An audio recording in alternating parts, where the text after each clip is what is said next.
ఈరోజు friendship day. అంటే ఈరోజు 2వ తారీఖు ఆగస్టు ఫ్రెండ్షిప్ డే అంటున్నారు.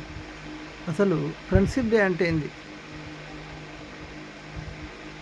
నిజమైన స్నేహితులు ఎవరు అనడానికి నేను కొన్ని ఉదాహరణలు చెప్తాను.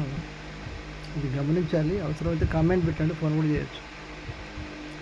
కొంతమంది స్నేహితులు నాకు తెలిసిన వారు ఉన్నారు. ఫ్రెండ్షిప్ డే అంటే కులం మతం లేని సహవాసం చేసిన రోజు వారు నిజమైన స్నేహితులు. డబ్బు ఉంది కదా అని ఒక ఉద్యోగం వచ్చినట్టు ఒక వ్యక్తికి ఉద్యోగం వస్తే ఆ ఉద్యోగం వచ్చిందని అహంకారంతో ఈ స్నేహంతో మాట్లాడాడు. ఫ్రెండ్షిప్ డే కదా అని చెప్పి సహజంగా మెసేజ్లు పెడతా ఉంటారు. వారు నిజమైన స్నేహితులు కాదు. నిజమైన స్నేహితులు ఎవరు అంటే కులము మతము చూడని వారు నిజమైన స్నేహితులు. నీ డబ్బును చూసి అహంకారంతో నాకు డబ్బు ఉంది కదా, నేను ఎక్కువ కులం వాడను కదా, నాకు డబ్బు ఉంది కదా అని అహం అనేటువంటి యొక్క స్వభావం ఉన్నవారు నిజమైన స్నేహితులు కాదు నాకు తెలుసు.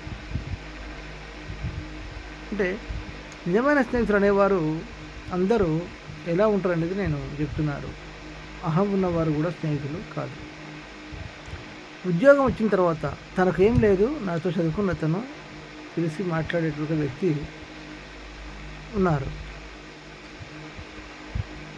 ఉద్యోగం వచ్చిన తర్వాత ప్రవర్తన మారింది, మాట ప్రవర్తన మారింది, పలకరింపు మారింది. దాన్ని ఏమంటారు? అహం. ఉద్యోగం వచ్చిందనే అహం, డబ్బు ఉన్నది అనే అహం, ఎక్కువ కులం వాడను అనే అహం. ఇలాంటి అహం ఉన్నవారు నిజమైన స్నేహితులు కాదు నా దృష్టిలో. నిజమైన స్నేహితులు అంటే డబ్బు, కులము, మతము లేకుండా దేనిని చూడకుండా సహవాసం చేసిన వారే మంచి మనసు గలవారు నిజమైన స్నేహితులు అంటారు. ప్రశస్త వస్త్రములతో ప్రశస్త వస్త్రములు అంటే మంచి వస్త్రములు కట్టుకున్న వారిని చూసి పలకరించి షేకండిచ్చి కౌలించుకుంటారు.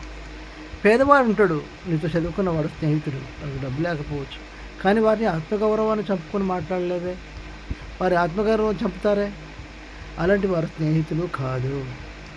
నిజమైన స్నేహితులు అనేవారు ఆత్మ అభిమానం కలిగిన వారు, డబ్బు అహం లేని ఉన్నప్పటికీ వాటిని లెక్క చేయకుండా స్నేహానికి గౌరవించేవారు,